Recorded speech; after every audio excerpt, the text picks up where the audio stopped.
Hello, my dear friend. Mira Kelly here. I have a question for you, and it might not be an easy question for you to answer, but here it goes. How much longer are you going to keep putting up with things until you say enough is enough? You see, when people talk about being abandoned in relationships, the real issue is that we actually abandon ourselves. We see the red flags and yet we don't do anything about it because we value the relationship. We believe that we'll be alone if we lose this person. We're afraid nobody else is going to come along, or this is the best it would ever be, or we should just keep working on it, and it's going to get better. Somehow magically they will realize what they have and they will do their best for us, and come around. Well, it's all well and good, but this putting of yourself on the back burner really doesn't create change.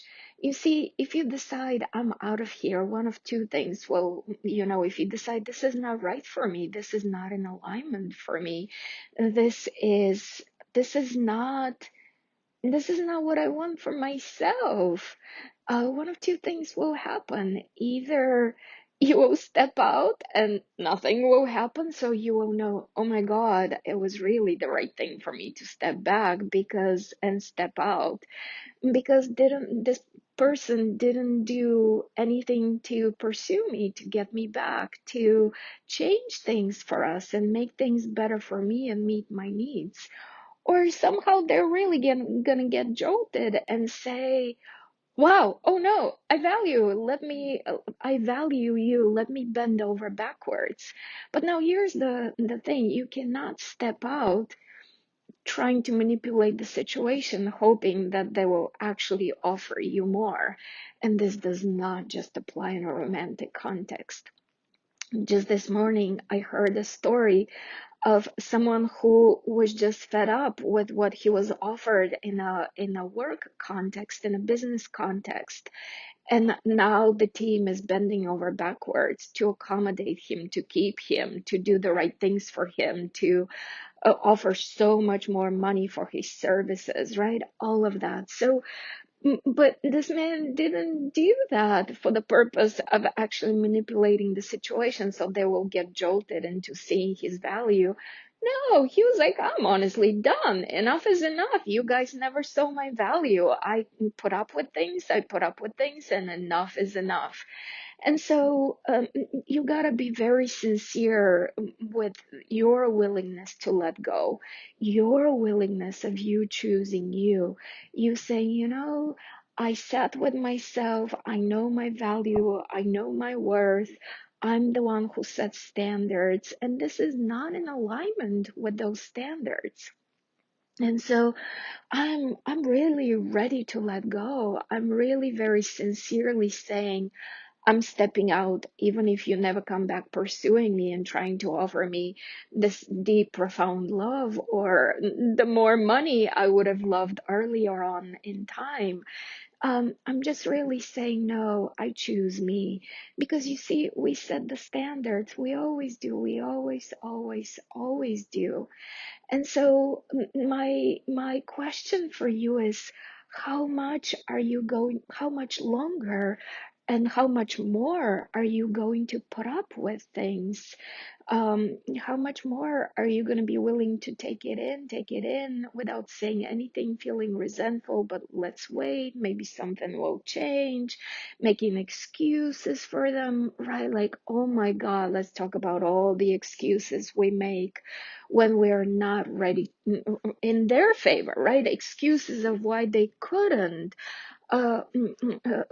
when we're not honoring our value.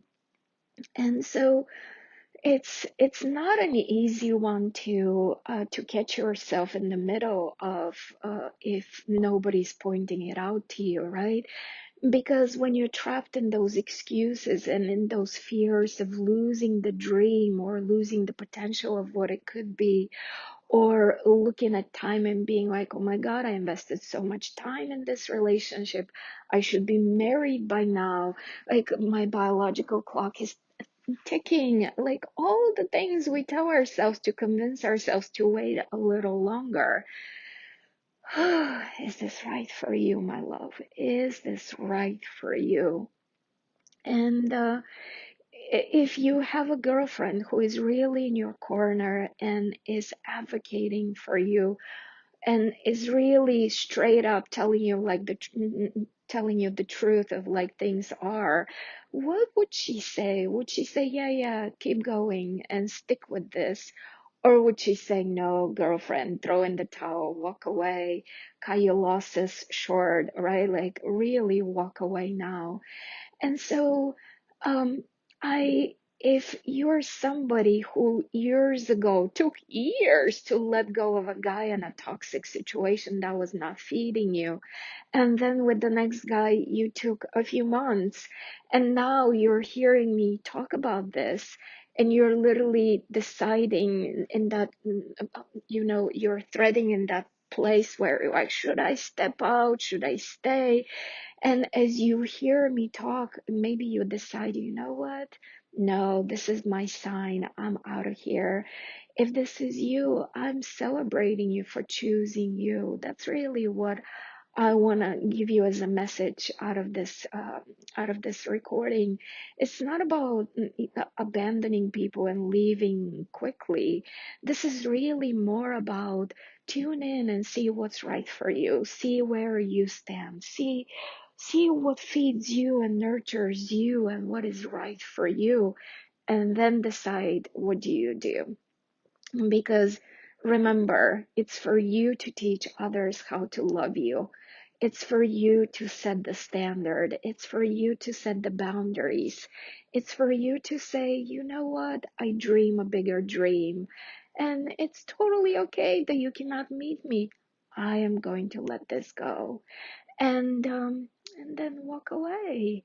But walk away with peace, walk away with forgiveness, walk away with compassion towards the other person, walk away with your side of the street being clean, because then the next relationship that comes along is bigger and better and more fulfilling. And maybe next time around you wouldn't need to walk away. Maybe next time around the other person will actually be willing to give you exactly what you need, because you have been giving to yourself exactly what you need and you've been setting the bar. And somebody's out there willing to say, I've been wanting to jump, I'm ready to jump, I can meet that height. So, and there it is. Value yourself, value yourself, value yourself. I love you, and I'll talk to you on the next recording.